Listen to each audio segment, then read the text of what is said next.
Hello everyone, welcome to true IAS and PCS. तो दोस्तों, हम लोग नॉन कॉन्स्टिट्यूशनल बॉडीज़ के कंटेक्स्ट में बात करते हैं एनआईए के बारे में, which is a very powerful body, national investigation agency. सबसे पहले बात करते हैं एनआईए के गठन के बारे में। एनआईए की इस्टेब्लिशमेंट कैसे हुई? नेशनल इन्वेस्टिगेशन एजेंसी को कॉन्स्टिट्यूट करा जाता है साल 2009 में under the provisions of national investigation agency act 2008। ये एक सेंट्रल लेवल की counter terrorism law enforcement agency है हमारे देश में। याद रखना, सेंट्रल लेवल की काउंटर टेररिज्म। किसको रोकने के लिए? किसको रोकने के लिए? टेररिज्म को रोकने के लिए। ठीक है, आतंकवाद को रोकने के लिए ये एक सेंट्रल लेवल की एजेंसी है। यानी कि इसका इंटेलिजेंस नेटवर्क भी बड़ा कमाल का होगा। अच्छा, क्या कोई मुझे बता सकता है कि ये रॉ से कैसे अलग है? रिसर्च एंड एनालिसिस विंग, वो भी तो ये काम करता है, काउंटर टेररिज्म, राइट। वो कंट्री से बाहर भी काम करता है भी। ठीक है, देश के अंदर तो काम करता ही है, उसके बाहर भी काम करता है। लेकिन एक बात मैं आपको बता दूं, रॉ के बारे में ना जानकारी प्राप्त करना और एक्चुअली रॉ की वर्किंग दोनों अलग होती है। रॉ एक सीक्रेट इंटेलिजेंस ऑर्गेनाइजेशन है, तो उसके बारे में हम बाहर से उसका सिर्फ ना ढांचा जान सकते हैं आशिमा, अंदर नहीं जान सकते उसका पूरा प्लान, है ना। वो अलग बात है कि आप में से किसी की शादी हो जाए रॉ ऑफिसर के साथ, तो फिर अलग बात है, सारी की सारी बातें पता लगे। लेकिन वैसे नहीं जान सकते हैं। और वो लोग ज़्यादातर मतलब बातें उनकी प्रोटोकॉल मतलब वैसे रहती हैं कि उनको रिवील नहीं करना, किसी को बताना नहीं है, जो उनकी ट्रेनिंग का पार्ट होता है। तो national investigation agency was constituted in 2009 under the provisions of national investigation agency act 2008 NIA, एक central counter terrorism law enforcement agency हमारे देश में। एनआईए को स्टैब्लिश करा गया था 2008 के मुंबई हमलों के चलते, जिसको पॉपुलरली आप बोलते हो, जानते हो, 26/11 के हमले, है ना। ये 26/11 क्यों?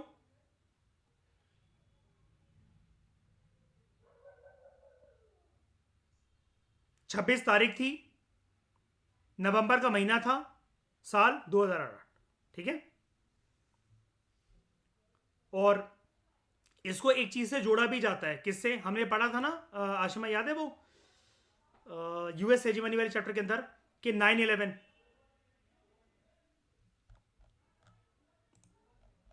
घटना को अंजाम देना। तो मतलब पॉइंट मतलब बेसिकली ये है कि टेररिज्म का एक ना, टेररिज्म का एक एम होता है, मतलब टेररिस्ट एक्टिविटीज जब भी होती है, कहीं पर भी टेररिस्ट अटैक्स होते हैं, उसका एक एम होता है। जरा मुझे कोई बता सकता है कि आतंकवाद का मकसद क्या होता है? हाँ, वो अलग बात है कि आप मुझसे कहोगे आपको बड़ा पता है कि उनके पर्सपेक्टिव से कि उनका क्या मकसद होता है। लेकिन थ्योरेटिकली जब हम लोग आंसर लिखेंगे जीएस पेपर 3 के कंटेक्स्ट में, तो आप मुझे बताओ कि आप क्या लिखोगे, क्या मकसद होता है, क्या एम्स एंड एस्पिरेशंस होते हैं आतंकवादियों के? Very good, very good. Political structure को चेंज करना, बाद में एक्वायर हो चाहे ना हो। सबसे पहले वहां पर हुकूमत को चेंज करना, पॉलिटिकल स्ट्रक्चर को चेंज करना, राइट। ये आतंकवाद का सबसे बड़ा मकसद होता है। एम कभी भी लिखने को आना श्रेया टेररिज्म का, उनका मकसद यही होता है पॉलिटिकल स्ट्रक्चर को चेंज करना। They are not happy with the current political structure of a particular country, that is why they engage in such activities just to change the base of that country in terms of its political structure. अब ये जो हमारे देश में दर्दनाक हादसा जो हुआ था, 26/11 के हमले जो हुए थे साल 2008 में मुंबई में, इसकी वजह से हमें एक रियलाइजेशन हुई that there is a need for a separate federal agency to deal with terror related crimes in the country. NIA के जो हेडक्वार्टर्स है वो नई दिल्ली के अंदर है। The branch offices of NIA are located at Hyderabad, Guwahati, Mumbai, Lucknow, Kochi, Kolkata, Jammu and Raipur. In addition to this, national investigation agency जो है, इसका एक स्पेशलाइज्ड सेपरेट सेल ग्रुप है known as TFFC cell, which deals with the subjects of fake currency notes and terror funding. इसमें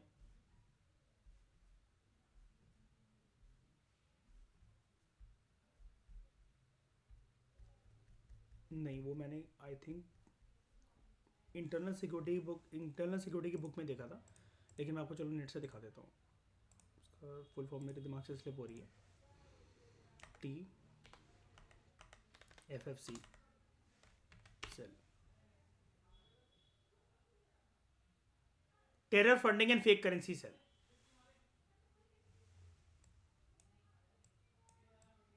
terror funding and fake currency cell, TFFC। क्या है इसकी full form?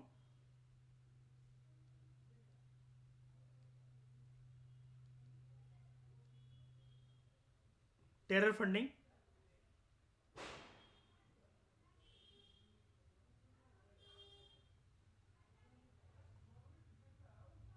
And fake currency cell, TFFC cell. It is just like that cell. Shreya, Farzi movie दिखवाई थी मैंने आपको, देखी थी आपने? काउंटरफिटिंग सेल जो होता है ना, वैसे उनका बस ये वही है एक तरीके से, ठीक है? तो इट हैज अ सेपरेट, और आपको पता है ना वो जो पुलिस वाला होता है, वो मंत्री से जो डिमांड कर रहा था, वो यही कहता है ना कि सारी स्पेशल एजेंसी से मुझे 2-2 ऑफिसर चाहिए, अपनी खुद की टीम बनानी है काउंटरफिटिंग के लिए, है ना? तो यही वही चीज है. NIA has a separate specialized cell known as terror funding and fake currency cell, which deals with the subject of fake currency notes and terror funding. What is the issue of fake currency? बताओ श्रेया, बताओ मुझे इसका answer. मैंने तुम्हें इतना time लगा के, तुम्हारा टाइम निकलवा कर तुम्हें फर्जी दिखवाने पर मजबूर करवाया. क्या दिक्कत होती है काउंटरफिटिंग नोट से और फेक करेंसी नोट्स अगर देश में सर्कुलेट हो तो?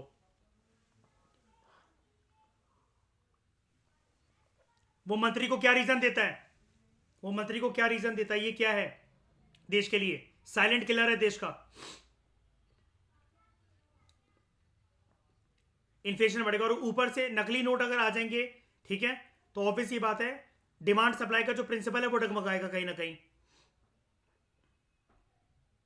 फिर हैज एंड हैव नॉट्स का फर्क बढ़ेगा, टेररिस्ट फाइनेंसिंग होगी, इससे इनइक्वालिटी बढ़ेगी, जो इंसर्जेंट जो लोग हैं उनको फिर हथियार लेने के लिए भी पैसा मिल सकता है कल को, डेमोक्रेसी अल्टीमेटली खतरे में आ सकती है, इंटरनल सिक्योरिटी हैम्पर हो सकती है, और सिटीजन की जो लाइफ है अगेन उसको खतरा हो सकता है. राइट? NIA को कौन हेड करता है? It is headed by director general. Central government appoint करती है डायरेक्टर जनरल को. इसकी जो पावर्स होती हैं, they are similar to the powers exercisable by DGP, director general of police, in respect of the police force in a state. His powers are similar to those of the powers exercisable by DGP in respect of the police force in a state. जैसे police में DGP का जो role होता है, confuse मत होना, ना मैं DIG बोल रहा हूं, ना मैं DSP बोल रहा हूं, मैं DGP बोल रहा हूं, डायरेक्टर जनरल ऑफ पुलिस. जो वैसा रोल होता है उसका पुलिस फोर्स में DGP का, सिमिलरली NIA के डायरेक्टर जनरल का रोल होता है NIA में. NIA जो है इसकी पावर सिमिलर होती है. NIA जो है it works under the administrative control of home ministry, ministry of home affairs, government of India. राज्य की जो सरकारें हैं, they extend all assistance and cooperation to the NIA, ताकि इन्वेस्टिगेशन स्मूथ चल सके NIA की, for offences specified under NIA act. 2008. तो इसको, इस बॉडी को कब बनाया गया था? कौन सी घटनाक्रम के बाद? 26/11/2008 के मुंबई हमलों के बाद. तो रैशनल क्या है NIA का? जब NIA बिल 2008 जब इंट्रोड्यूस हो रहा था पार्लियामेंट के अंदर, गवर्नमेंट ऑफ इंडिया ने कुछ रीजंस दिए थे कि हम NIA को क्यों क्रिएट करने जा रहे हैं.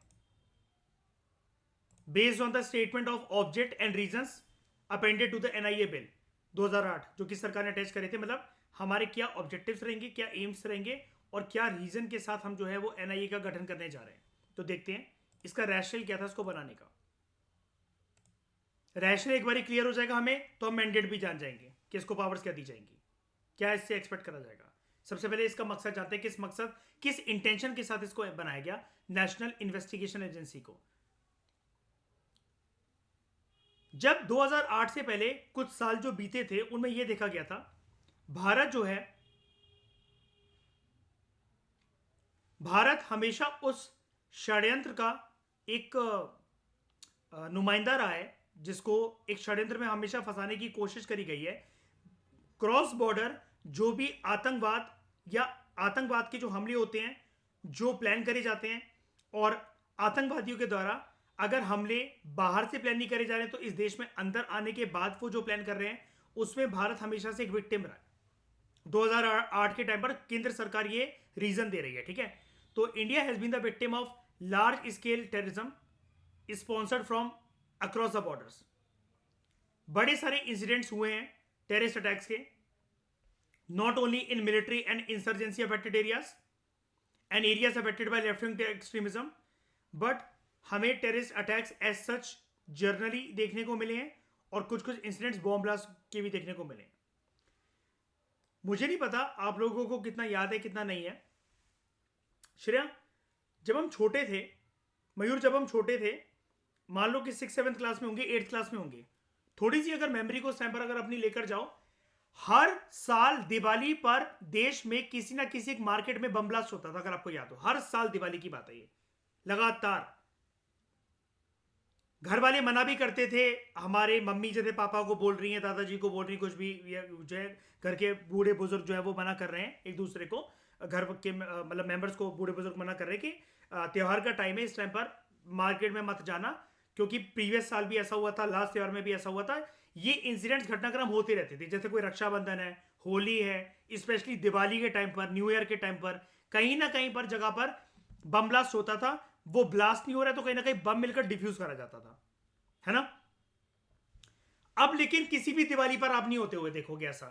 इंटेलिजेंस ना, टचवुड, इंटेलिजेंस एजेंसीज हमारे देश की बहुत बेहतरीन तरीके से काम कर रही है और एक एक मतलब अंजाम को वो पकड़ लेती है, घटनाक्रम को वो पकड़ लेती है। अभी क्या हुआ था आशिमा, जनकपुरी से लगता हुआ जो एरिया है दावड़ी मोड़, जानते हो उसको, है ना। यहां पर लास्ट ईयर की बात है, एक घर में 4 लोग पाए गए थे, उनके पास बंदूका थी और बम थे, पता है, और उनको एनआईए की टीम पकड़ कर लेकर गई थी। यस, उनका प्लान था जनकपुरी में अटैक करने का। जनकपुरी में क्योंकि डीसीपी का हेडक्वार्टर है, आपको पता है, आपके घर के पास सामने, है ना, वहां पर, इस वजह से, मतलब जो भी रीजन रहा हो, मतलब ये तो एक अनुमान था सबका, इस वजह से करा जा रहा है। बच गई बेटा तू, मेरी फीस रह जाती तो। Large number of such incidents are found to have complex interstate and international linkages, ठीक है। बड़े सारे जो इंसिडेंट्स हैं, they are found to have complex interstate and international linkages and possible connection with other activities like smuggling of arms. पैसा होगा तभी तो ये वाला काम हो सकता है, टेररिज्म जब पनपेगा तभी तो ये वाला काम हो सकता है। आर्म्स की स्मगलिंग, ड्रग्स की smuggling, pushing in and circulation of fake Indian currency and infiltration across the border. आपने ये वाला पॉइंट तो अच्छे से देख ही लिया था ना उस मूवी के अंदर Shreya, Mayur, pushing in circulation of fake currency in India. जब याद है जो जिसको ये पकड़ते हैं और पूछते हैं कि बिलाल का पता बताओ, जब ये बोलता है ना कि 12,000 करोड़ के नोट जो है फेक करेंसी इंडिया में आने वाली है, तो वो चौंक जाता है, हिल जाता है पुलिस ऑफिसर। कितना पूछता है, कितना, ठीक है। फेक करेंसी क्योंकि एक बहुत बड़ा इशू है, क्योंकि अगर ये सर्कुलेट होने लग जाए, इसको फिर पकड़ना ऑलमोस्ट नामुमकिन होता है। अब वो आरबीआई में उसकी बंदी, जो शाहिद कपूर की बंदी होती है, वो आरबीआई में काम कर रही होती है, इस वजह से जो वो लड़का देखने आई होती है डिनर करने, उस वो पकड़ पाती है कि ये फेक करेंसी जो है, जो होटल वाला उसको वापस देकर जाता है चेंज, तब वो पकड़ पाती है उसको कि ये करेंसी जो है मैं आपकी चेक करना चाहती हूँ, आई वर्क इन आरबीआई। लेकिन कितने सारे लोग उस दिन खाना खाकर गए होंगे वहां पर, कितने सारे लोगों ने मनी सर्कुलेट करे होंगे, तो फेक करेंसी को पकड़ना ऑलमोस्ट इम्पॉसिबल है। और उस मूवी के अंदर आपको एक नए तरीके का नोट भी बताया गया, नाम क्या था उसका, इंटरनल सिक्योरिटी में जो एक सबसे बड़ा 21st सेंचुरी का मुद्दा है भारत के अंदर, सैंडविच नोट्स। एक साइड है ना, एक साइड प्रिंट कर दिया, दूसरी साइड को प्रिंट कर दिया, दोनों को इस तरीके से चिपकाया गया कि it is almost next to impossible उसको आइडेंटिफाई करना। डिटेलिंग बहुत अच्छे से करी जाती है ऐसे नोट्स की, है ना। याद है एक बार को तो उसने ऐसा नोट भी बना लिया था कि जो मशीन भी ट्रैक नहीं कर पा रही थी, जो उसने मशीन बनाई थी उसकी बंदी ने। हाँ, तो keeping all these in view, ये माना गया that there was a need for setting up of agency at the central level, ताकि ऑफेंसेस का अच्छे से इन्वेस्टिगेशन करा जा सकते हैं which are related to terrorism and certain other acts which have national ramifications, जिनका इंपैक्ट देश के ऊपर निकलेगा। बड़ी सारी एक्सपर्ट कमिटीज और जो सेकेंड एआरसी है, सेकेंड एडमिनिस्ट्रेटिव रिफॉर्म्स कमीशन, आप लोगों ने फर्स्ट एआरसी के बारे में सुना था, है ना? फर्स्ट एआरसी की बातों को राज्यों के द्वारा इंप्लीमेंट करा गया था। लोकपाल से पहले उन्होंने अपने राज्यों में क्या बना लिया था, जल्दी बताओ? लोकायुक्त बना लिया था, जिसका अलग अलग ढांचा अलग अलग राज्यों के हिसाब से चेंज देखने को मिलता था। फर्स्ट एआरसी को किसने हेड करा था? The former prime minister of India known as, हाँ उस टाइम पर वो पीएम नहीं थे, लेकिन नाम मैं बस जानना चाह रहा हूं, श्री मोरारजी देसाई जी। सेकेंड एडमिनिस्ट्रेटिव रिफॉर्म्स कमीशन हमारे एग्जाम के लिहाज से 2024 के हिसाब से कौन सा इंपॉर्टेंट है? एंड गौरव आपके लिए 2027 2028 का एग्जाम, कुणाल तुम्हारा भी क्या इंपॉर्टेंट है? सेकेंड एआरसी की रिकमेंडेशंस। लेटेस्ट यही है ना कि जैसे क्या एडमिनिस्ट्रेशन में जो चेंज करना चाहिए, सेकेंड एआरसी। इसके चेयरमैन कौन थे? श्री वीरप्पा मोइली। कौन थे? श्री वीरप्पा मोइली जी। ये कांग्रेस के दिग्गज नेता रह चुके हैं, if I am not wrong, Congress के। Let me cross check. Veerappa, yes, Indian National Congress. ये फॉर्मर सीएम भी रह चुके कर्नाटका के। Veerappa Moily second.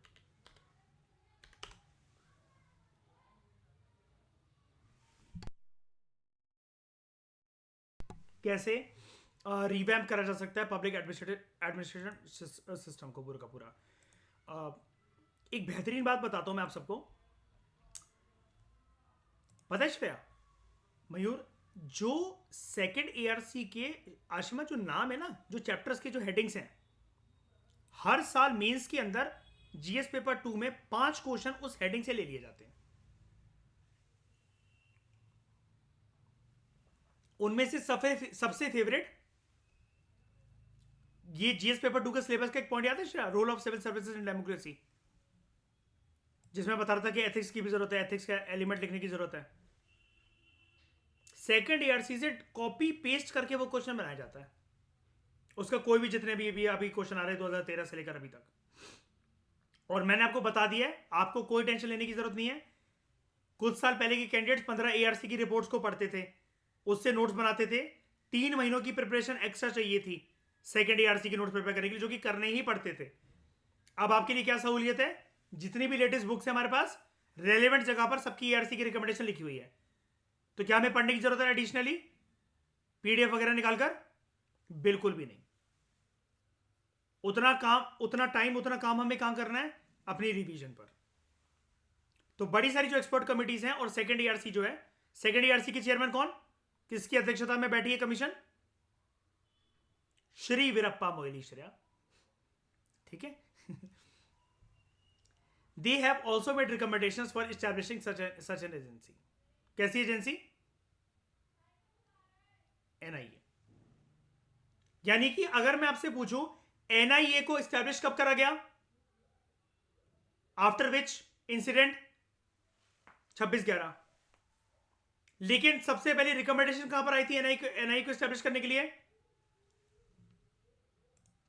Second ARC में। सेकेंड एआरसी का गठन कब हो रहा है? 2005 से 2009 में। इसकी एक रिपोर्ट थी कॉम्बैटिंग टेररिज्म, उसके अंदर बोला गया था। लेकिन वही वाली बात है ना, मैं आपको क्या पढ़ाता रहता हूं, हिंदुस्तानियों को जब तक जूता नहीं पड़ता किसी बात के लिए, उनको अकल कहां आती है, right? Post facto, retrospective effect किसी चीज का नहीं हो सकता है ना। Very good. लेकिन हमारी प्रिपरेशन में हमेशा रेट्रोस्पेक्टिव ही रखना।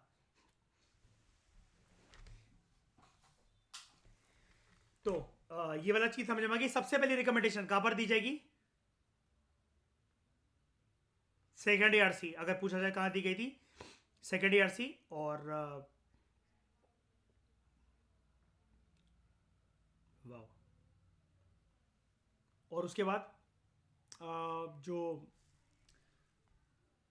कौन से अटैक्स के बाद ये स्टैब्लिश फाइनली करी गई?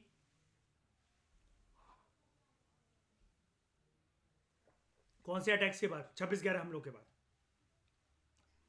अटैक्स के बाद, ठीक है। अगला पॉइंट, गवर्नमेंट ने after very thorough and due consideration and examination of the issues involve उन्होंने एक प्रपोज करा एक लेजिस्लेशन एक एक्ट को एक प्रोविजन बनाने के लिए कि कैसे एनआईए का गठन करा जा सकता है in the concurrent jurisdiction framework with provisions for taking up specific cases under specific acts for investigation. अब यहां पर कंकरेंट ज्यूरिसडिक्शन फ्रेमवर्क को आप कंकरेंट लिस्ट में समझ लेना, यानी कि जो करंटली जो चीजें चल रही हैं देश में, हमारे पास बहुत सारी एजेंसीज ऑलरेडी हैं, राइट? यहां पर सीबीआई थी, सीआईडी है, रॉ है, पुलिस एज सच उनका डिपार्टमेंट है. अब एनआईए अगर गठित होगी तो उसको अलग अलग एजेंसियों की जो पावर है या जो नए नए चैलेंजेस हैं उसका भी तो कुछ मैंडेट होगा. और नई नई एजेंसी जब भी कंपोज होती हैं उनमें हमेशा एक चीज क्या इंश्योर करने की कोशिश करी जाती है सरकार के द्वारा कि उनके पावर्स एंड फंक्शंस में क्या ना हो, कॉन्फ्लिक्ट ऑफ इंटरेस्ट ना हो. कुल मिलाकर ओवरलैपिंग चीजें ना हो. जो काम, जैसा कि अभी आप यहां पर पढ़ रहे थे, जो काम एक पुलिस का डीजीपी कर रहा है, अगर वो same powers and functions same 100% same NIA के डायरेक्टर जनरल को दिए जाएंगे, इन दोनों में क्लैश देखने को नहीं मिलेगा अपनी पावर्स एंड ड्यूटीज को लेकर. दोनों बहस करते रहेंगे या फिर दोनों कहेंगे मुझे तो करना ही नहीं है. दो चीजें हो जाती है हमेशा. साइकोलॉजी में मैं आपको इसका एक फिनोमेना पढ़ाऊंगा. जैसे मुझे कोई काम करना है ना तो मेरे ऊपर प्रेशर है, मुझे अगर लगेगा कि ये वाला काम तो वो भी कर सकता है तो मैं ब्लेम गेम खेलता रहूंगा. उन्होंने नहीं करा, आप बोलोगे कि मैंने नहीं करा, जिसकी वजह से डिले हो जाता है वर्क में. There is lack of accountability. Ethics की कोचिंग लेना शुरू कर दिया आपने कहीं और? सच सच बता दो वरना मुझे और भी तरीके आते हैं. Government, after due consideration and examination of the issues involved, they propose to enact a legislation to make provisions for the establishment of NIA. समझो इस बात को आराम से, ठंडे दिमाग से. गवर्नमेंट ने सोच समझकर पहले इश्यूज देखे कि क्या क्या इश्यूज इन्वॉल्व हैं, क्या हमें एनआईए जैसी बॉडी का गठन करना भी चाहिए कि नहीं करना चाहिए. देखो, मुंबई अटैक होने के बाद यह नहीं है कि रातों रात एकदम से अगले दिन प्रधानमंत्री और कैबिनेट की पूरी मीटिंग बैठ गई थी या पार्लियामेंट के सामने एकदम से बिल प्रपोज हो गया था कि एनआईए जैसी बॉडी का कोई गठन होना चाहिए. ठंडे दिमाग से सोच विचार करके ये भी तो समझा जाएगा ना कि जिस रीजन की वजह से अटैक हुआ, क्या हम ये पावर, ये मैंडेट ऑलरेडी जो एग्जिस्टिंग कंकरेंट जो एजेंसीज हैं क्या हम उनको दे सकते हैं वाली पावर, या फिर हमें ऑल टुगेदर एक नई बॉडी बनाने की जरूरत है जिसका नाम होगा NIA, national investigation agency. Right? हाँ या ना? अगर ऑलरेडी पावर दी जा सकती है तो नई बॉडी क्यों बनाई जाएगी यार? नई बॉडी बनाना क्या आसान होती है क्या? बजट एलोकेशन होगा, वहां पर कंसोलिडेटेड फंड ऑफ इंडिया से पैसा जाएगा, नए नए ऑफिसर्स रिक्रूट करे जाएंगे, उनकी सैलरी उनको देनी पड़ेगी, फिर उनको उनकी पेंशन देनी पड़ेगी बुढ़ापे के अंदर. ये खर्चे वाली बात नहीं है. सरकार कभी चाहेगी कि जेब से एक्स्ट्रा खर्ची हो? कभी सरकार का मकसद होता है? एक एजेंसी को बनाने से पहले लाख एंगल से, 1,10,000 एंगल से कम सोच विचार करा जाता है. और यही सरकार ने इस वक्त करा साल 2008 में. They proposed to enact a legislation ताकि प्रोविजन बनाई जा सके कि कैसे एनआईए का गठन होगा. ऑलरेडी जो जुरिस्डिक्शन फ्रेमवर्क चल रहा है उसके अंदर इसको फिट करा जा सकता है क्या? क्या सेपरेट पावर दी जा सकती है क्या? या फिर एनआईए के आइडिया को हम ऑल टुगेदर स्क्रैप करके जो हम पावर्स एंड फंक्शंस जो अथॉरिटीज को देने की सोच रहे हैं, ऑलरेडी जो एजेंसीज हमारे देश में काम कर रही हैं, क्यों ना उनको दे दी जाए वो पावर्स, वो फंक्शंस, वो ऑटोनॉमी, वो अथॉरिटी, वो privileges to conduct inspections and investigations with provisions for taking up specific cases under specific acts for investigation. कि कौन कौन से स्पेसिफिक केसेस और स्पेसिफिक एक्ट्स के अंदर वो केसेस कवर होंगे जो कि एनआईए के इन्वेस्टिगेशन के दायरे के अंदर आएंगे.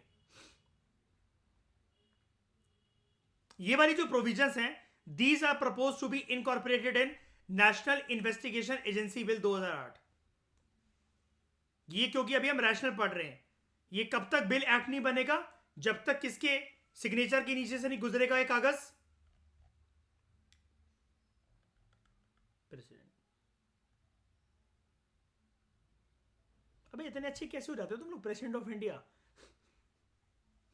हैं, chief justice of India, chief justice of अभी तो अल्ट्रा प्रो मैक्स लेवल के और हैं कुछ कुछ लोग, चले आप मुझसे बोलते chief justice of India supreme court.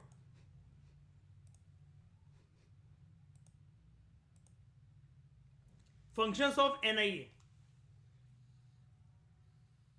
NIA is mandated to investigate and prosecute offenses under various acts which are mentioned in the schedule of NIA Act.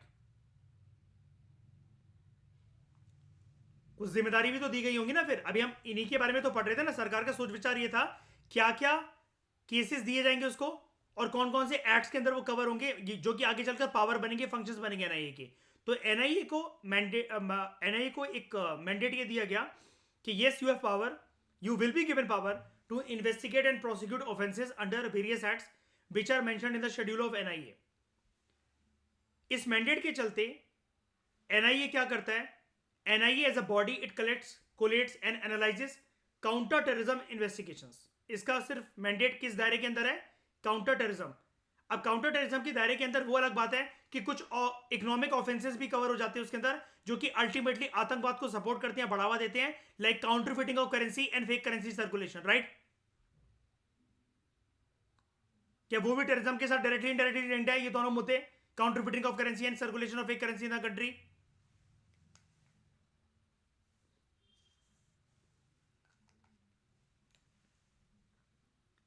Shiny, हम क्रॉस बॉर्डर टेररिज्म के बारे में पढ़ रहे हो, तुम लेट आए यार। नहीं नहीं, आप हमारे शब्द नहीं समझ रहे हैं। हम क्रॉस बॉर्डर टेररिज्म के बारे में पढ़ रहे हैं और आप लेट आए।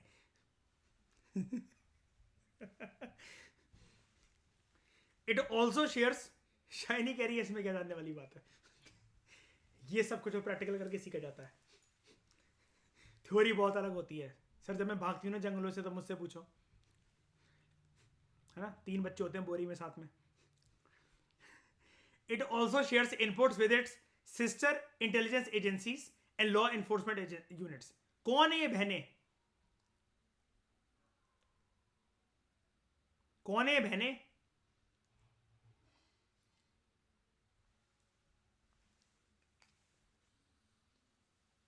अरे नाम बता दो भाई। सीबीआई, सीआईडी, रॉ, इन सब के साथ मिलकर इसकी कोलैबोरेशन चलती है, ठीक है, इंटेलिजेंस शेयरिंग के लिए। अच्छा, कई लोग वैसे मतलब नहीं जानते हैं, और ये वाली बात बकवास होती है वैसे, सिस्टर ब्रदर वाली बातें, तुम्हें क्या पता भाई वो क्या है, ठीक है, छोड़ो उस बातों को। हाँ, मैं आपसे ये पूछ रहा था, कई लोग वैसे इस चीज़ को जानते नहीं और पूछने में हिचकिचाते हैं। Do you know the meaning of intelligence? यहां पर क्या शेयरिंग हो रही है? मतलब दिमाग शेयर हो रहा है एक दूसरे का, और बैठ के साथ मेडिटेशन करते हैं, जितनी विल पावर मेरे अंदर उतनी विल पावर तेरे अंदर घुसाऊंगा मैं।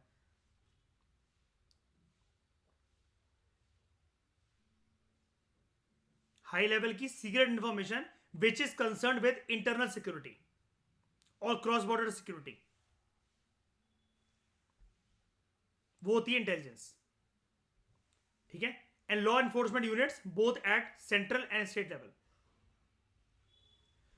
लॉ एनफोर्समेंट यूनिट्स भी ऐसे, ये भी जरूरी होती हैं बिकॉज जब कसाब को पकड़ा गया था, अजमल कसाब आई थिंक उसका नाम था, कसाब तो मुझे पता, आई थिंक अजमल कसाब नाम था उसका, 2008 के जो मुंबई हम लोगों को जिसने अंजाम दिया था 26/11 के हम लोगों, तो कसाब को जब पकड़ा गया था, कसाब को 2 साल तक, if I am not wrong, at least jail में रहना पड़ा इंडिया की।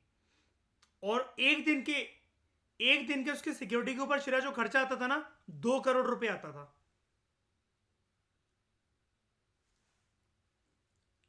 एक दिन कसाब की सिक्योरिटी का खर्चा पर डे 2 करोड़ रुपए था, और 2 साल तक उसको रखा गया।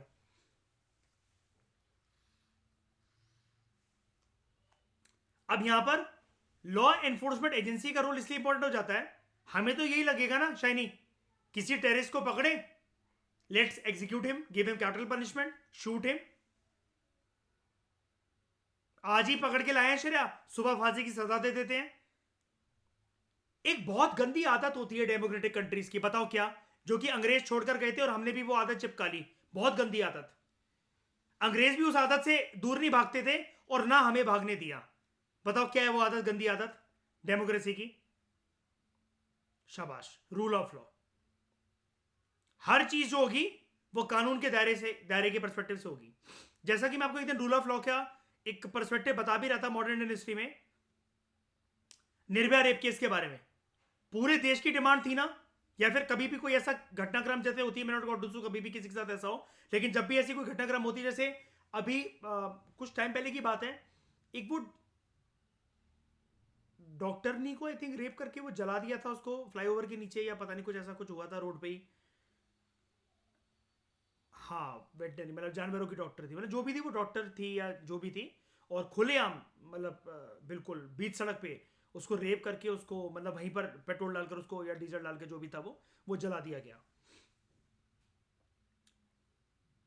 अब पूरा देश इस बात पे आग बबूला होता है कि नहीं होता है? सबकी डिमांड ये होती है ना कि इनका कैस्ट्रेशन कर दिया जाए ऐसे लोगों का। जब भी जो महिला ग्रुप के जो एक्टिविस्ट होते हैं वो तो यही बोलते हैं, कैस्ट्रेशन का मतलब आप समझते हो क्या होता है? प्राइवेट ऑर्गन्स को कट कर देना, प्राइवेट ऑर्गन्स को मेल के कट कर दिया जाए, सजा दी जाए,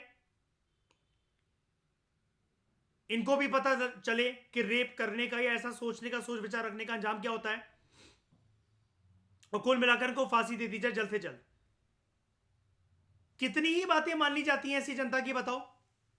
जनता कितने भी भयंकर से भयंकर आक्रोश में हो, गुस्से में हो, कितनी बातें मान ली जाती है, बताओ? इमीडिएट रिएक्शन सरकार की तरफ से कितनी जल्दी आ जाता है, जल्दी बताओ? और सरकार को दिख नहीं रहा क्या? सरकार को दिख नहीं रहा इस टाइम पर मयूर कि हमारा तो वोट बैंक पॉलिटिक्स बल्कि और निखरेगा इससे, जनता खुश होगी, मिठाइयां खाएगी, हमारी इज्जत बढ़ेगी। फिर भी उनके हाथ क्यों बंधे हुए हैं? क्यों सरकार इस टाइम पर ऐसा लग रहा है उनका रवैया कि with respect to taking such kind of decisions they are behaving like red tapist officers, delay करते जा रहे हैं इस काम को। उनके हाथ किसने बांध रखे हैं? प्रोसीजर ने, कानून ने, अल्टीमेटली रूल ऑफ लॉ ने। है ना ये लोकतांत्रिक व्यवस्था की सबसे गंदी बीमारी? इसका निपटारा कैसे होता है? इसके लिए हमारे देश में रेमेडीज क्या क्या अवेलेबल है? Number 1 fast track courts, number 2 क्या पढ़ा आपने? लोकपाल एंड लोकायुक्त। टॉप से टॉप लेवल के अधिकारी और किसी पद पर बैठे अधिकारी के खिलाफ आप कंप्लेंट कर सको, इंक्लूडिंग सीएम एंड पीएम।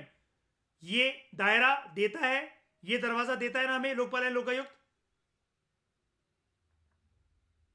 कब आया था ये act, Lokpal and Lokayukta act of 2013?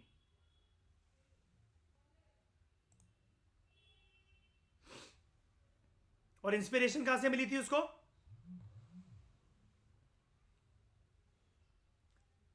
First ARC headed by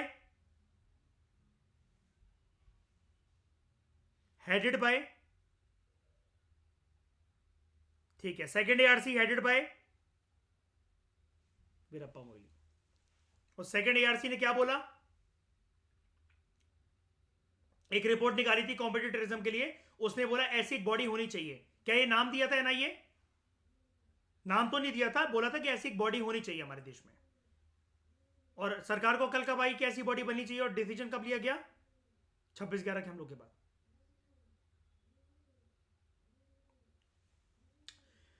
In more detail, the functions assigned to NIA are as follows.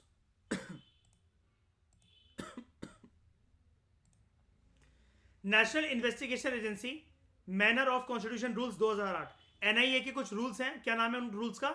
NIA rules 2008, पूरा नाम NIA manner of constitution rules 2008। Manner of constitution मतलब इसका खुद का गठन, ये हमारा संविधान की बात नहीं हो रही है यहाँ पर, ठीक है? तो इसके अंतर्गत, इसके रूल्स के अंतर्गत इसके कुछ और एडिशनल फंक्शंस हमें समझाए गए प्रॉपर तरीके से। क्या कर सकता है ये, क्या इसका मैंडेट है, क्या इसकी पावर है, क्या इसके फंक्शंस हैं? Number 1, to investigate and prosecute offences with respect to the acts specified in the schedule of the NIA Act। NIA Act कब आया था? NIA Act क्या लिखूं मैं इसके आगे? ईयर, शाबाश।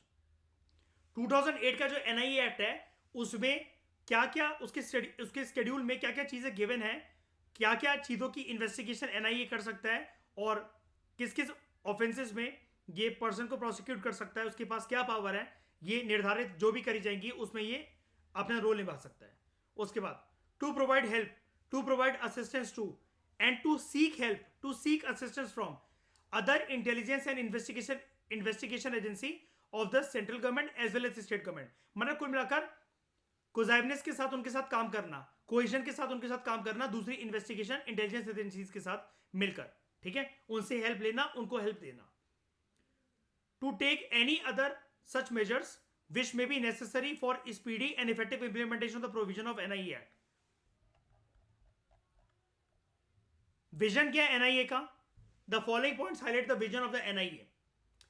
एनआईए जो है it aims to be a thoroughly professional investigative agency. उसका मकसद यही है कि हम एक प्रोफेशनल, बहुत थॉरली प्रोफेशनल इन्वेस्टिगेटिव एजेंसी बनकर रहे हैं जो कि बेस्ट इंटरनेशनल स्टैंडर्ड्स को सूट करे। अब ये इंटरनेशनल स्टैंडर्ड्स को सूट करे मतलब जो इंटरनेशनल लेवल पर जो ये इन्वेस्टिगेटिव एजेंसीज होती हैं बिल्कुल उनकी तरह ये काम करे, ठीक है। जैसे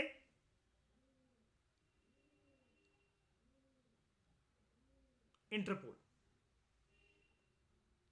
NIA aims to set the standards of excellence in counterterrorism and other national security related investigations at the national level by developing into a highly trained, partnership oriented workforce.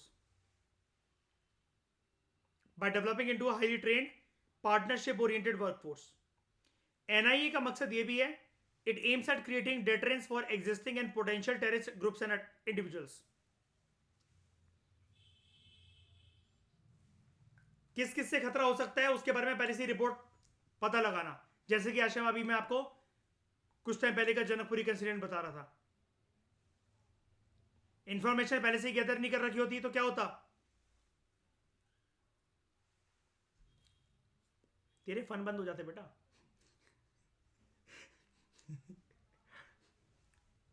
है ना, सही बात है। तेरे लौंडे लपाड़े चूड़ियां तोड़ तोड़ के रोते अपनी नहीं। NIA aims to develop as a storehouse of all terrorist related information. जो भी इंफॉर्मेशन होती है इनके पास टेररिज्म रिलेटेड, वो आप जो है मतलब आप ढूंढ सकते हो उनको NIA के पास जाकर। ऑब्वियसली बात है, लेकिन वो आपको मिलेगी नहीं। क्या हम NIA में RTA लगा सकते हैं? इतना कुछ पढ़ के आपको क्या पता लगा?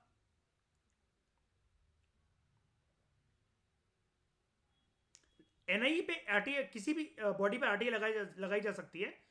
डिपेंड करता है आप क्या चीज पूछ रहे हो उससे, लेकिन sensitive and security related information आपको, चाहे वो NIA हो, चाहे पुलिस दफ्तर हो, चाहे आर्मी वाले हो, एयरफोर्स वाले हो, नेवी वाले हो, कोई भी चीज जो सेंसिटिव या फिर जो प्रोटोकॉल को तोड़े, ऐसी कोई इंटरनल सिक्योरिटी रिलेटेड कोई इंफॉर्मेशन होगी वो आपको कभी नहीं मिलने वाली।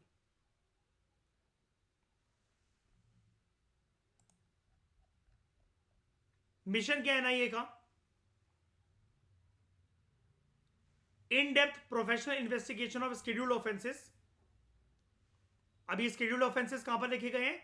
NIA एक्ट 2008 में। इसका दायरा क्या काम करने का है ना, उसमें in depth professional investigation conduct करना using latest scientific methods of investigation and setting up such standards as to ensure that all cases interested to the NIA are detected. बेहतरीन से बेहतरीन काम करके ये दिखाए। जैसे कि डिटेल्स के बेसिस पर एक छोटी सी चीज बताता हूं, ये आपने पिक्चरों में अक्सर देखा होगा। आप किसी की डिटेल किसी को बता रहे हो, कोई चश्मदीद गवाह आपको मिला, उसके बेसिस पर आशमा आपको पता है ना श्रेया, इनके पास आर्टिस्ट होता है जिससे पेंटिंग बनवा लेते हैं, ड्राइंग बनवा लेते हैं उस पर्सन की।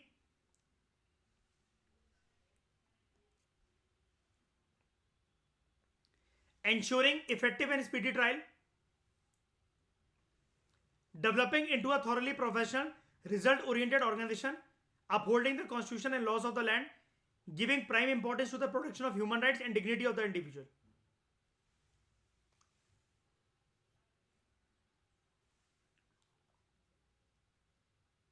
एक था टाइगर, आपने देखी होगी। अब तो हालांकि उसके 3 पार्ट हो चुके हैं टोटल मिलाकर। सबसे पहले पार्ट की अगर मैं बात करूं, हालांकि सलमान खान उसमें एक रॉ का ऑफिसर है, लेकिन उसका जो बॉस होता है उसको क्या समझाता है? टाइगर ध्यान रखना, जिस मिशन पर तुम जाओ वहां पर कोई मारा नहीं जाए।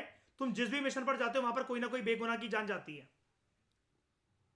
यानी कि इन सारी इंटेलिजेंस ऑफिसर्स और इनकी एजेंसीज में एक एक एक चीज को क्या हाईलाइट करा जाता है? मानव अधिकारों का उल्लंघन ना हो आपका काम करते वक्त, है ना। एक पर्सन है सामने, वो गन पॉइंट करके खड़ा हुआ है एक सिविलियन के सर के ऊपर, और वो कह रहा है कि आपसे, आप ऑफिसर हो कि अपनी गन ड्रॉप कर दो वरना मैं इसका भेजा उड़ा दूंगा। तो आप क्या बोलोगे मयूर? उड़ा दे, कोई बात नहीं, फिर उसके बाद तेरा क्या होगा? वो तो सुन के जो सिविलियन होगा जिसके सर पे बंदूक लग रखी होगी, आपकी ये बात सुन के मर जाएगा वो। वैसे भी आपका संविधान में विश्वास रहे ना रहे, उस सिविलियन का तो नहीं रहेगा आज के बाद।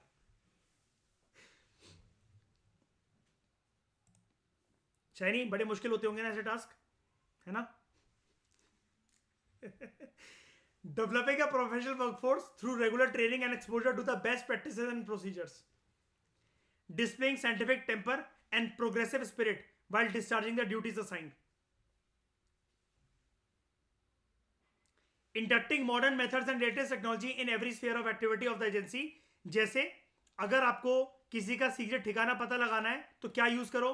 ड्रोन्स यूज करा जा सकता है। आप लोगों ने फैमिली मैन की सीरीज देखी होगी कभी ना कभी, उसमें आतंकवादी क्या प्लान कर रहे होते हैं, लास्ट सीन में वो आता है ना ड्रोन,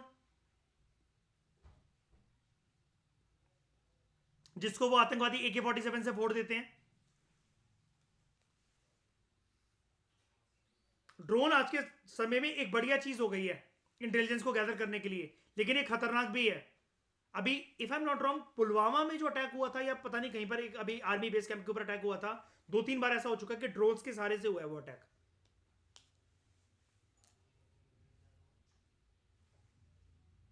हाँ, मतलब जो आर्मी का टेंट हाउस था, जो इनका कैंप था, वहां पर एक ड्रोन घुस आया और वही ब्लास्ट हो गया इनके ऑफिसर्स के ऊपर, या इनको शूट कर दिया उस ड्रोन ने। ऐसा कुछ हुआ था अभी, है ना?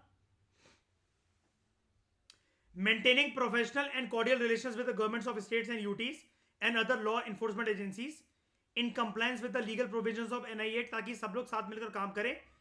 एक आतंकवादी का कोई एक ठिकाना नहीं होता, वो कहीं पर भी जा सकता है। वो राज्य हो सकता है, वो केंद्र शासित प्रदेश हो सकता है, वो क्रॉस बॉर्डर भी हो सकता है। इनको सबके सहयोग की जरूरत होती है इंटेलिजेंस रिपोर्ट को गैदर करने के लिए। Assisting all states and other investigating agencies in investigation of terrorist cases.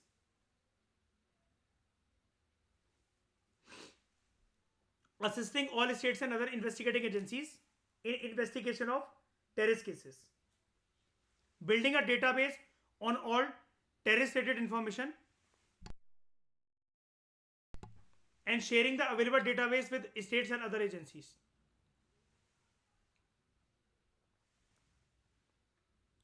आपको एक बात पता है, टेररिस्ट एक्टिविटीज कम हो या फिर किसने क्या क्राइम कर रखा है, वो आइडेंटिफाई करा जा सके। जैसे मैंने मान लो कि आपने भी कोई क्राइम कर रखा है और पता लगाना है आपकी शक्ल देखकर कि आपकी हिस्ट्री क्या है। हमारे देश में एक बात चल रही है एक बायोमेट्रिक डेटा बैंक बनाने की, जिसमें आपकी आईरिस स्कैन को यूज करके, फिंगरप्रिंट्स को यूज करके आपके बारे में जो भी इंफॉर्मेशन अवेलेबल होगी ना, वो अवेल हो जाएगी। ये अभी तक जो है, जो क्रिमिनल्स हैं, जो टेररिस्ट हैं, उनके ऊपर बनाने के ऊपर सोच विचार चल रहा है।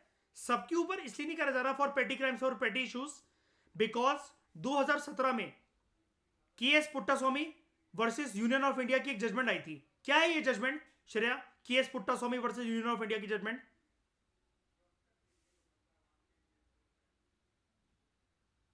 राइट टू प्राइवेसी इंक्लूड करा गया फंडामेंटल राइट में।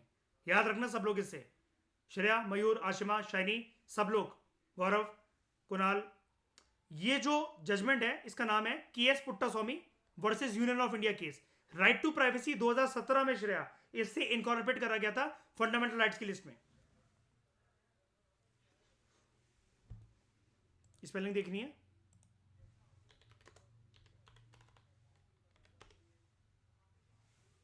ये रिटायर्ड जस्टिस थे सुप्रीम कोर्ट के, वैसे भी justice KS Puttaswamy versus union of India. अब ये सब मत लिखना रिटायर्ड अनदर वगैरह, simple KS Puttaswamy versus union of India case. क्या करा गया इस केस से? आज के बाद कोई पूछे क्या बोलोगे आशिमा? ये वो जजमेंट थी सुप्रीम कोर्ट की जिसके तहत राइट टू प्राइवेसी को फंडामेंटल राइट बनाया गया। अब जब से 2017 में, जब से अगर ये ऐसा कुछ मौलिक अधिकार हमारा बन गया है, तो आप लोग मुझे एक बात बताओ, अब ये आसान है ऐसा कोई बायोमेट्रिक प्रोटेक्शन बैंक लेकर आना जिसमें सबकी इंफॉर्मेशन ऐसे रिकॉर्ड हो? और इसी के बाद से 90% जगह पर आधार जो है, पहले कंपलसरी था, अब वो कंपलसरी नहीं रह गया है। पता होगा आपको ये वाली बात। यूपीएससी ये वाली स्टेटमेंट जो मैं बोल रहा हूं श्रेया, कि आधार कंपलसरी था और अब वो नहीं रह गया है, जब से केएस पुट्टास्वामी जजमेंट आई है 3 बार प्रीलिम्स के अंदर अलग अलग क्वेश्चंस में स्टेटमेंट दे चुका है, सेम क्वेश्चन 2017 से लेकर 23 तक।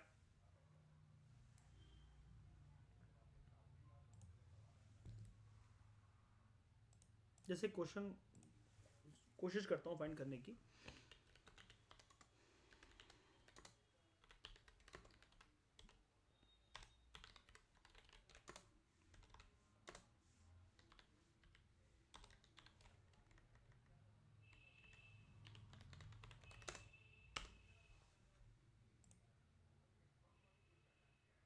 आप मुझे बताओ ये वाला, ठीक है, कोशिश करना।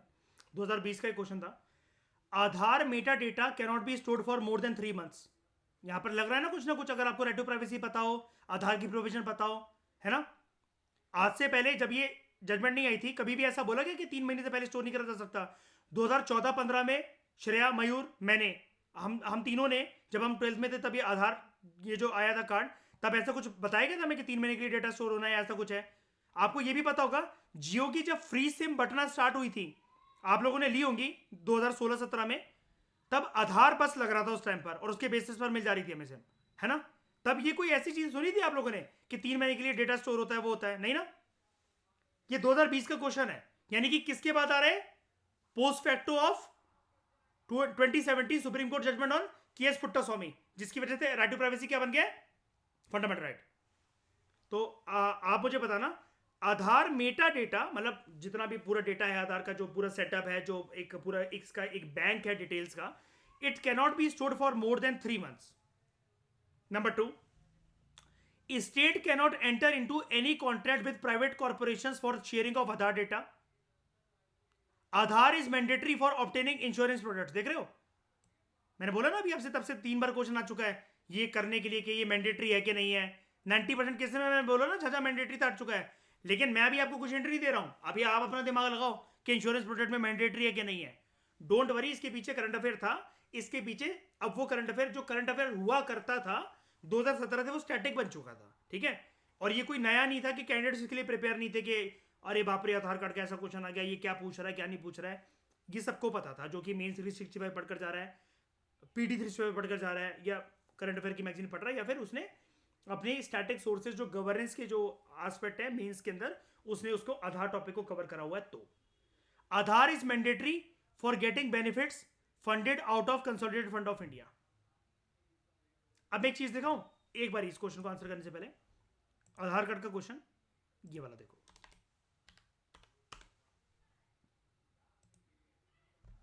देखना इसका नेचर देखना जरा। ये 2018 का क्वेश्चन है। पहले, Aadhaar card can be issued as a proof of citizenship और domicile. Once issued, Aadhaar number can not be deactivated और ओमिटेड बाय इशूइंग अथॉरिटी। यहां पर एक प्रोबेबिलिटी देख रहे हो, इट कैन बी। 2017 में केएस पुट्टास्वामी जजमेंट आई, 2018 का प्रीलिम्स का क्वेश्चन है, कैन बी। यहां पर पॉसिबिलिटी मैंडेटरी, मतलब काइंड ऑफ लग रहे हैं ना कि अगर आधार का टॉपिक अगर प्रिपेयर कर लिया जाए तो क्वेश्चन रिपीट हो रहे हैं, टॉपिक रिपीट हो रहा है। चलो पहले आप मुझे सबसे पहले सिंपल वाला ये बताओ, Aadhaar can be use as a proof of citizenship और डोमिसाइल। आपकी नागरिकता का सबूत देता है आपका आधार कार्ड,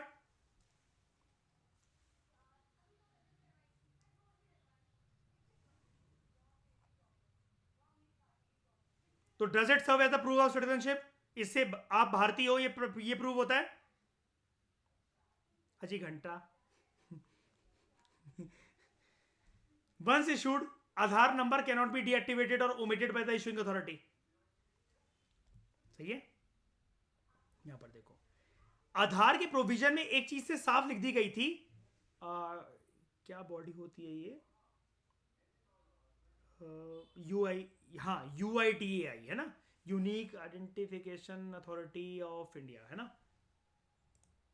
एक सेकेंड, UIDATAI,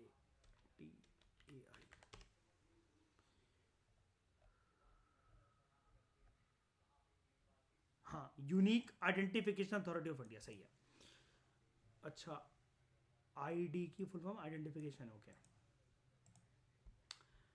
इसमें ना यूआईडीएआई ने साफ बोल दिया था, ये हो सकता था, लेकिन उन्होंने श्रेया शाइनी क्या बोला था उसके अंदर साफ क्लियर कर दिया था, आधार को अपना नागरिकता के तौर पर प्रूफ की तरह यूज नहीं कर सकते। इसके इसके खतरनाक रिपरकशन है, क्योंकि गवर्नेंस के एस्पेक्ट से श्रेया सोच के देखो, आधार कार्ड बनवाने में कितना टाइम लगेगा आपको? नकली तो पासपोर्ट बन जाते हैं, वीजा बन जाता है, गद्दों के अंदर से लोग पाए जाते हैं मयूर, एयरपोर्ट पे गद्दों के अंदर से निकलते हैं, जो स्मगलिंग करके लेकर जा रहे होते हैं गोल्ड चेन की, सिल्वर कॉइन्स की, मुंह में ठूस रखा था उन्होंने, और सोफे और कवर ये जो होते हैं ना गद्दे, इसके अंदर छुप छुप कर आ रहे होते हैं लोग। नहीं, नहीं यकीन होता?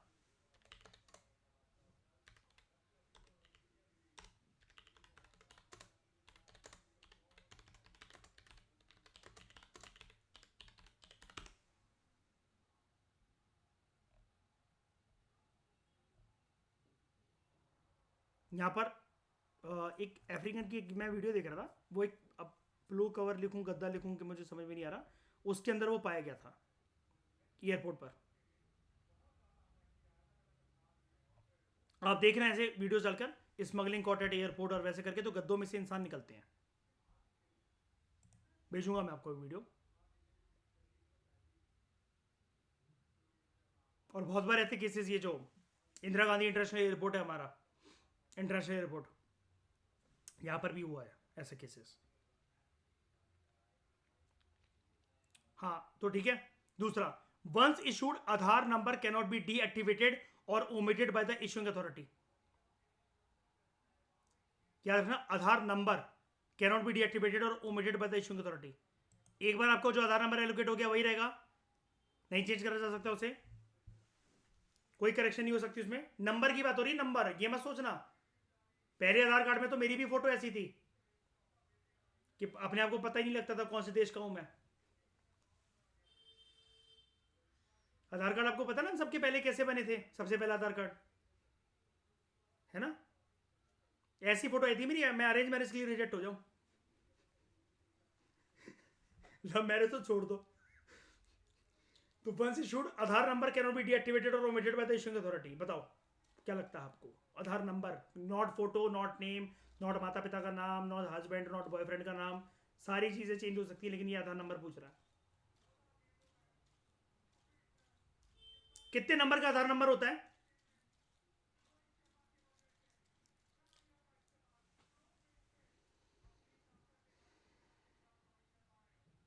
12 12।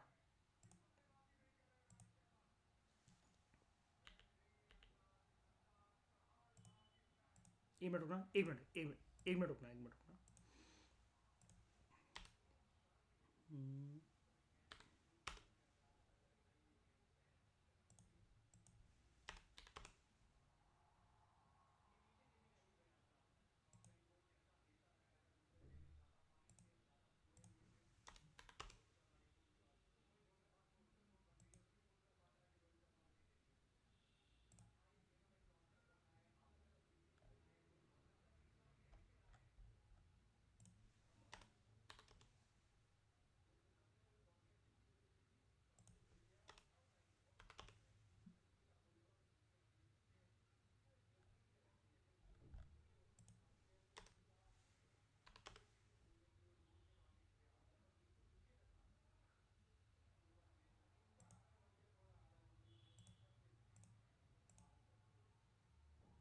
चौदह, 16 17 18,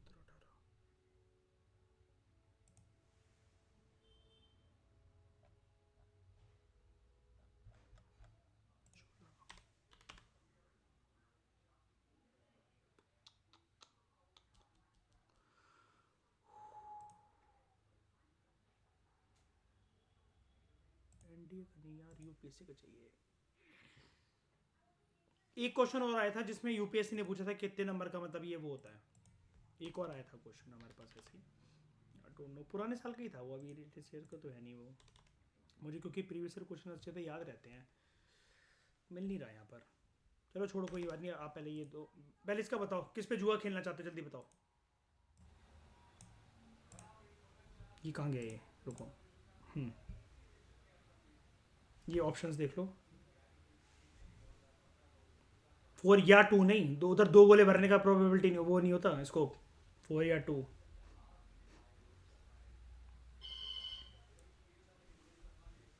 मतलब मैं भी इसी पे पैसा लगा रहा हूँ सर, शाइनी वाले पे लगा दो मेरे 100 रुपये। करा फोन मेरा भी है। हाँ श्रेया, कहाँ रख रहे हो आप अपने ताश के पत्ते, जल्दी बताओ।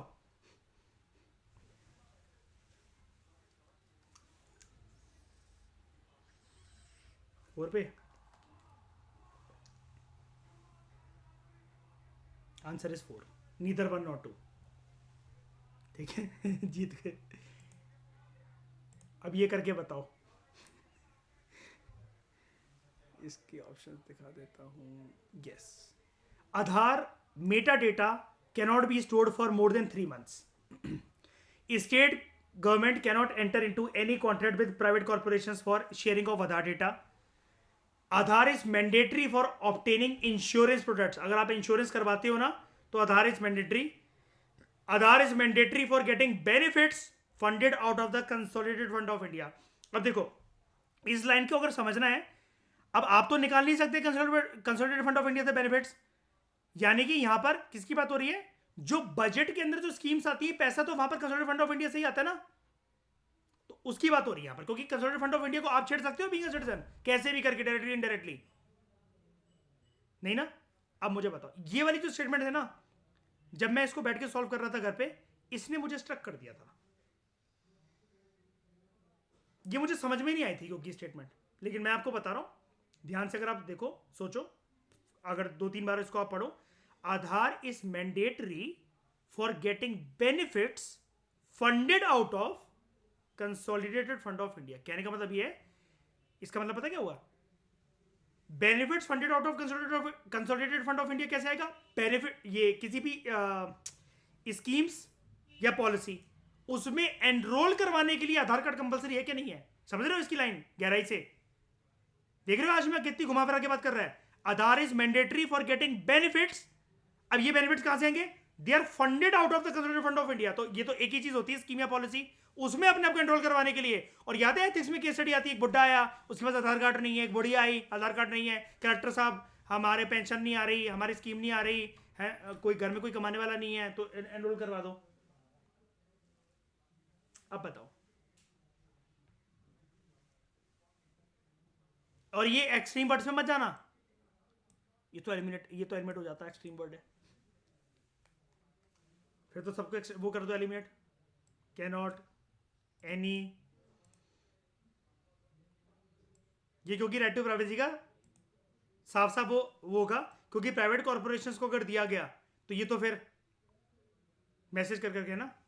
श्रेया, हमारा जीएस का फाउंडेशन कोर्स चल रहा है, क्या आप एनरोल होना चाहेंगे? हम ट्रू आईएएस से ज्यादा अच्छे से पढ़ाते हैं।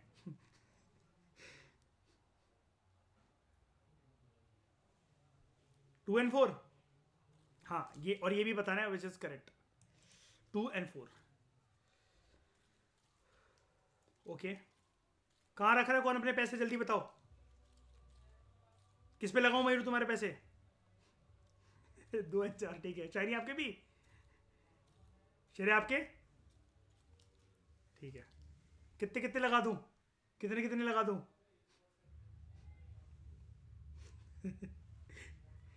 30 लाख रुपए लगवा रहा श्रेय, क्या बात है, मेरे 60 लाख हो गए।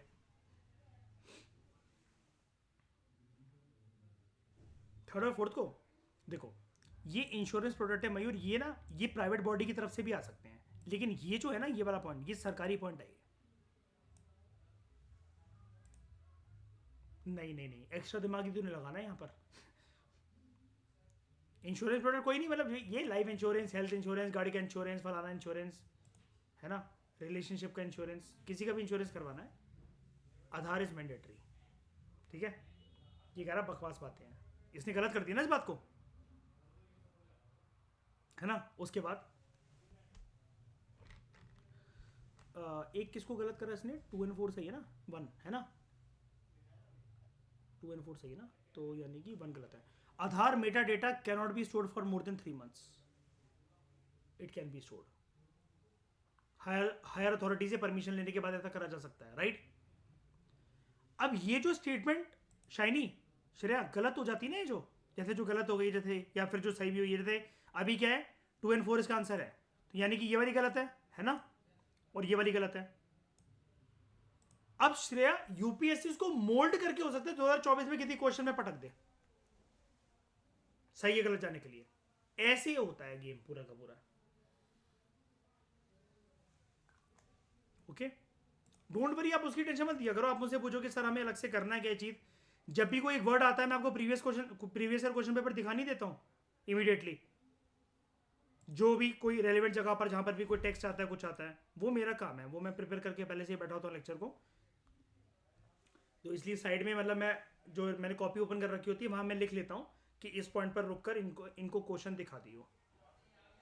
अब वो क्या होता है कि मैं जो मैंने दिशा वाली जो बुक मंगवा रखी है ना उससे देख लेता हूँ मैं वो क्वेश्चन, मैं यहाँ पर नेट पे डाल देता हूँ, तो इसलिए तो कभी कभार मैं आपसे कहता हूँ कि यार वो मिल नहीं रहा है यहाँ पर, क्योंकि वो मैंने वहाँ देखा होता है लेकिन यहाँ नहीं मिल रहा, वो नेट पे नहीं मिलता कभी कभार, वो सही है डालने के बावजूद भी।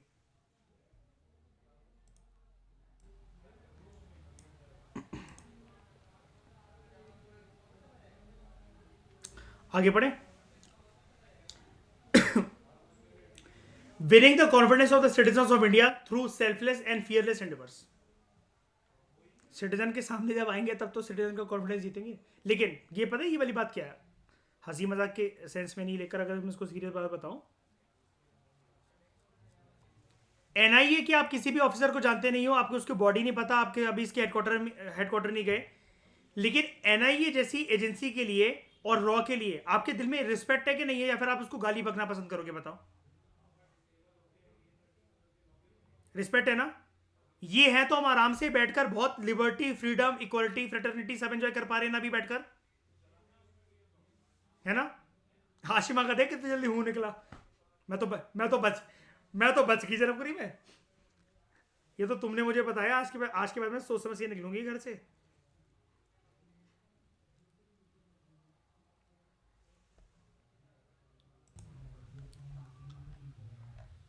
मैं वही कहूँ, नोटिफिकेशन कहाँ से बज रही है इतनी देर से,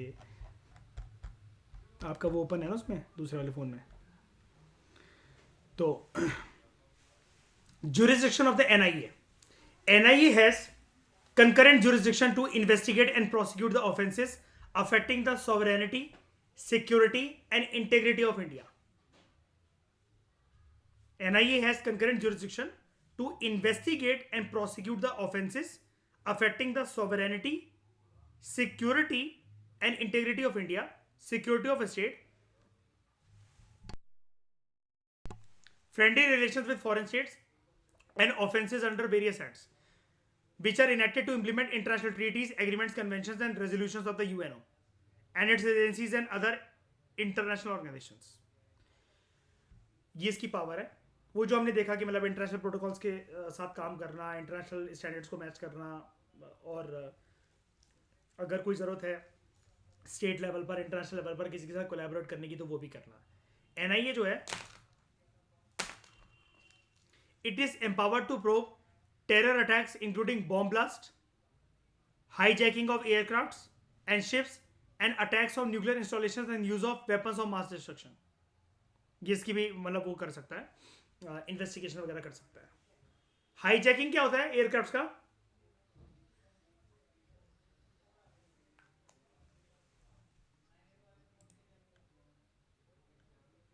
हाँ, कि मतलब हम प्लेन उड़ाएंगे, हम देखेंगे ये प्लेन कहाँ जाना है कहाँ नहीं जाना है।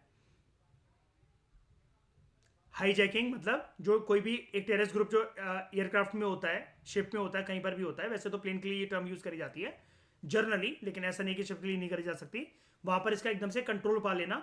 जैसा कि जब 9/11 अटैक्स हुए थे अमेरिका के अंदर, तो आपको पता ना 2 प्लेन्स के ऊपर अलकायदा के टेररिस्ट ग्रुप्स ने मतलब वो कब्जा पा लिया था, और उन प्लेन्स को वर्ल्ड ट्रेड सेंटर कि नॉर्थ टावर और साउथ टावर में फोड़ दिया था, हमने पढ़ा था इसके बारे में, याद होगा अगर आपको chapter 3 US hegemony.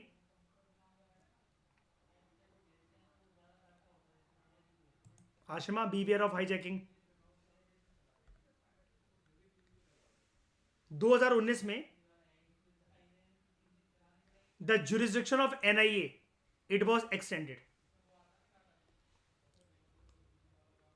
through NIA Amendment Act 2019। NIA Amendment Act कब आया था लास्ट? 2008 में। अमेंडमेंट कब आया? 2019 में। ठीक है, तो jurisdiction है NIA की वो एक्सटेंड कर दी गई। Consequently, NIA is also empowered to probe to investigate the offenses related to human trafficking, counterfeiting of currency or banknotes, manufacture or sale of prohibited arms, cyber terrorism and explosive substances।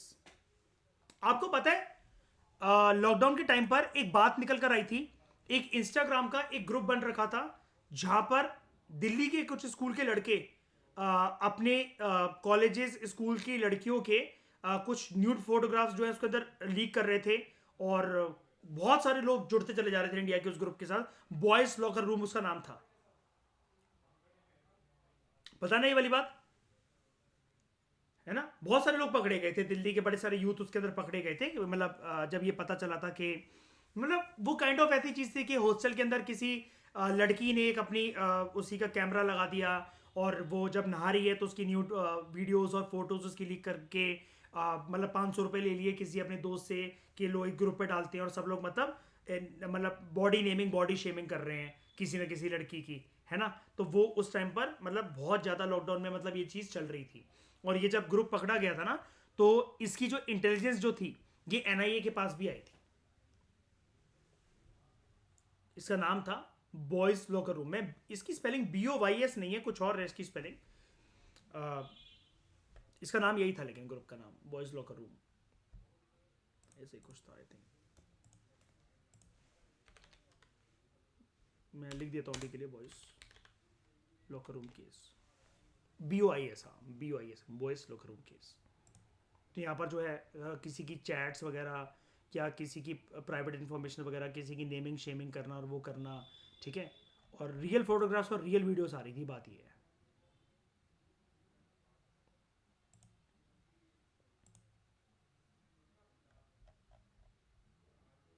हम बात करते हैं NIA amendment act 2019 के बारे में। Various features और provisions of the amendment are as follows. These are based on the statement of objects and reasons appended to the NIA Amendment Bill 2019। तो क्या अमेंडमेंट करा गया? It applied the provisions of the NIA Act also to persons who commit a scheduled offense beyond India against Indian citizen or affecting the interest of India। बाहर जाकर अगर कोई किसी देश में एक घटना को अंजाम देता है जिसका इंटरेस्ट, जिसका इंपैक्ट इंडिया के साथ कंसर्न है या इंडियन सिटीजन के साथ कंसर्न है, तो NIA के प्रोविजंस वहां पर भी अप्लाई होंगे। NIA उस पर्सन या उस ऑर्गेनाइजेशन के खिलाफ जांच पड़ताल कर सकता है। It provided that the officers of NIA shall have the similar powers, duties, privileges and liabilities being exercised by the police officers in connection with the investigation of offenses not only in India but outside India। यानी कि पहला point भी outside India के बारे में, दूसरा point भी outside India and beyond India। It empowered the central government with respect to the scheduled offense committed outside India कि वो NIA को डायरेक्ट करे कि वो केस रजिस्टर कर सके and to take up investigation as if such offense has taken place in India। उसी तरीके से NIA जाकर बाहर जाकर जांच पड़ताल कर सके जैसा कि अगर वो घटनाक्रम मान लो कि वो इंडिया में जो है वो हुआ है। अब इसका मैं एक एग्जांपल देता हूं। आप लोगों ने जन्नत मूवी देखी है? जन्नत पार्ट 1, जिसमें इमरान हाशमी जो होता है वो क्रिकेट के ऊपर सट्टा खेलता है, बैटिंग करता है। वो साउथ अफ्रीका चले जाता है एक डॉन के साथ काम करने। यहां से जो टीम जाती है उसको पकड़ने, वो इंडियन पुलिस ऑफिसर होते हैं, है ना, जो कि वहां पर जाके एंड सीन में दिखाया गया कि शूट कर देते हैं इमरान हाशमी को। अब ये केस क्या इंडिया के साथ कंसर्न था? इंडियन सिटीजन था, बाहर गया, लेकिन बाहर से वो चीज जो ऑपरेट कर रहा था, और वो जो भी उसका टेररिस्ट का नाम आई थिंक अबू उस्मान उसका नाम बताया गया उस मूवी के अंदर, ये जो भी है, तो वो उस पैसे से हथियार खरीदता है, आर्म्स खरीदता है, सब कुछ खरीदता है, जिसका इम्पैक्ट डायरेक्टली इनडायरेक्टली इंडिया के ऊपर हो सकता है। तो उस केस में एनआईए तो नहीं दिखाया गया वो पुलिस ऑफिसर, लेकिन ऐसे कोई ऑफिसर्स जा सकते हैं बाहर जाकर किसी इंडियन को अरेस्ट कर सकते हैं या फिर केस रजिस्टर कर सकते हैं उस हिंदुस्तानी के खिलाफ। और ये चीज अपने आप से नहीं कर सकते, स्यूमोटो नहीं होगी। इस एक्ट में बोला गया था it empowered the central government with respect to the scheduled offence committed outside India, कि वो सेंट्रल गवर्नमेंट केंद्र सरकार डायरेक्ट करे एनआईए को कि वो केस रजिस्टर कर सके and to take up investigation इस तरीके से कि जैसे वो घटना घटित हुई हो हिंदुस्तान में। इस अमेंडमेंट एक्ट में यह भी बोला गया कि जो केंद्र सरकार है और जो राज्य की जो सरकारें हैं, they may designate sessions court as special courts. जो राज्यों के अंदर जो सेशंस कोर्ट चलते हैं उनको स्पेशल कोर्ट के तौर पर डेजिग्नेट करा जा सके केंद्र सरकार के द्वारा, राज्य की सरकारों के द्वारा, for conducting trial of offences under the NIA act. यानी कि यहां पर स्पेशल केसेस चलेंगे, एनआईए की टीम ने जिसका भी केस रजिस्टर कर रखा है एनआईए एक्ट, उसके स्पीडी ट्रायल, स्पीडी जस्टिस के लिए। ठीक है। उसके बाद it inserted certain new offences in the schedule of NIA act. कि एनआईए का जो दायरा इन्वेस्टिगेशन करने का, जो प्रोब करने का, इंक्वायरी करने का, उसके दायरे बढ़ा दिए गए हैं।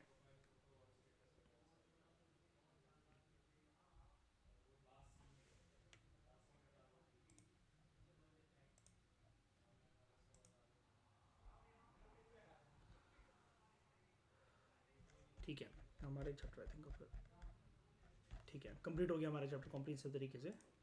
और